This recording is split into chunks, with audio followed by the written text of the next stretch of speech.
కొంతమంది రామాయణం గురించి చెప్పేటప్పుడు మనం వినే ఉంటాము. కట్టె కొట్టె తెచ్చే అంటారనమాట. అంటే కట్టె కొట్టె తెచ్చే విధంగా చెప్పండి సంక్షిప్తంగా అంటారనమాట. అంటే దాన్ని అంటే ఏంటంటే కట్టె అంటే ఏంటంటే హనుమంతుడు లంకను కట్టకట్టేసి మంట పెట్టాడనమాట. దాన్ని కట్టె అనే వాడతారు దానికి.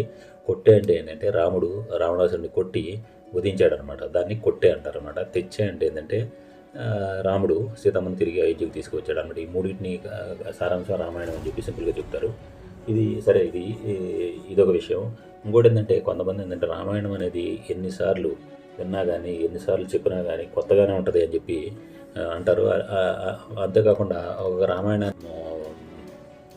40 కన్నా ఎక్కువ నేను కదా, వాటిలో ఏంటంటే నన్నయ్య ఒక్కొక్కళ్ళు కూడా కొంతమందిని ప్రశ్నించారన్నమాట. మీరు రామాయణం ఉన్న రామాయణాన్ని మళ్ళీ మీరు ఎందుకు రాస్తున్నారంటే, వాళ్ళు చెప్పింది ఏంటంటే రామాయణం ఎన్నిసార్లు చదివినా కూడా ఎన్నిసార్లు రాసినా కూడా కొత్తగానే ఉంటుంది, పలికిడేవాడు రామభద్రం ఉండట అని చెప్పేసి అట్లా చెప్పుకొని వాళ్ళు రామాయణం రాశారు.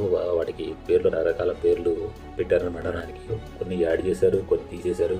ఎవరికి సందర్భానుకూలంగా బేసిక్ రామాయణ మూల వెర్షన్ ఏదైతే ఉందో సాంస్క్రిట్ వాల్మీకి రచించినటువంటి దాన్ని మార్చేసి రాశారనమాట. వీటిలో తెలుగులో చూస్తే నన్నయ్య రాఘవాభేదం అనే పేరుతో రామాయణం రాస్తే, ఎర్రాప్రగడ రామాయణం అనే పేరుతో రాశారు. మొల్ల ఏంటంటే మొల్ల రామాయణం అని రాశారు.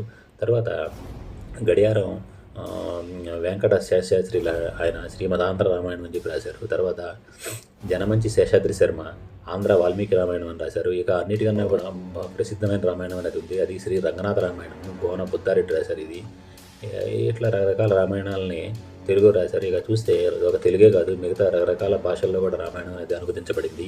హిందీలో మనకు తెలుసు రామచరిత మనసు తులసిదాస్ రాశారు. తమిళంలో కంబరామాయణము, తర్వాత కన్నడంలో రామచంద్ర చరితాపురము, మలయాళంలో ఆధ్యాత్మ రామాయణం కిలిప్పాట్లు అంటారు, బెంగాల్లో కృత్తివాసి రామాయణము, అస్సాంలో సప్తఖండ రామాయణము, మరాఠీలో భవర్ధ రామాయణము, ఒడియాలో వైదేశీ రామాయణము, కశ్మీర్లో ముస్లింసా రామాయణము, నేపాల్లో భానుభక్త రామాయణము, ఫార్సీలో అక్బర్ రామాయణము, ఉర్దూలో పోదీ రామాయణము, థాయిలో రామకీయన్ను, కంబోడియాలో రియాన్కర్రు, జపనీస్లో కకావిన్ రామాయణము, లావోలో ఫ్రలక్ ఫలాము, బర్మీస్లో యమజత్తావ్, ఇండోనేషియాలో రామకావాచా బాలి అంటారు. ఇట్లా రకరకాల రామాయణాలు ఇండియాలోనే కాదు ప్రపంచవ్యాప్తంగా కూడా వివిధ భాషల్లో అనువదింపబడిన రామాయణాలు అన్నమాట. ఇప్పుడు ఈ రామాయణం అంటే ఎందుకు చెప్తున్నామంటే, ఇప్పుడు ఒక సినిమా చేస్తున్నాం. హిందూ మతంలో అత్యంత ముఖ్యమైనటువంటి ఇతిహాసాల్లో ఒకటైనటువంటి ప్రాచీన భారత ఇతిహాసం రామాయణం.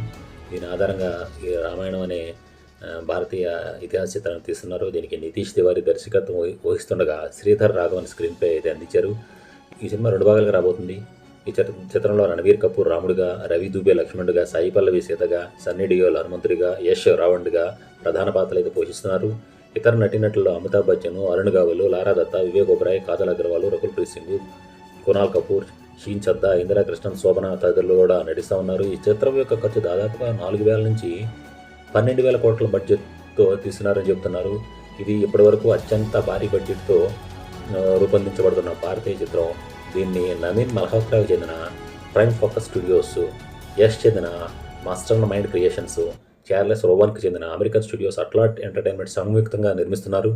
ఇక ఈ చిత్రానికి సంబంధించి ఇంత భారీ బడ్జెట్తో కట్టే కొట్టే తెచ్చే అనే 3 సంఘటనలను ఇతిహాసికతను బేస్ చేసుకొని ఉన్న ఈ సినిమాకు ఎంత ఖర్చు పెట్టి నిర్మించాలన్న అవసరం ఎంత ఉంది అని చెప్పి కొంతమంది పెదవిరిచే వాళ్ళు కూడా ఉన్నారు. ఏదైనప్పటికీ కూడా ఈ సినిమా 2 పార్టులు విడుదలవుతుంది. 2026 దీపావళికి ఒక పార్టు, 2027 దీపావళికి 2వ పార్టు విడుదలవుతుంది. సినిమా అనేది 6 గంటలు ఉంటుందని నిర్మాతలు చెప్తున్నారు. ఇది ఏదైనప్పటికీ కూడా రాముడి గురించి ఎన్నిసార్లు మనం చూసాము. రాముడి గురి పేరుతో ఏ సినిమా తీసినా కూడా అత్యధిక ప్రజాదరణ పొందిన రాముడి పేరుతో ఏ సినిమా తీసినా కూడా విజయవంతమైన సినిమాలు మనం చూసాము. ఈ సినిమా గురించి మీరేమనుకుంటున్నారు? మీ కామెంట్ రూపంలో తెలియజేయండి. లైక్ చేయండి, సబ్స్క్రైబ్ చేయండి. Thank you.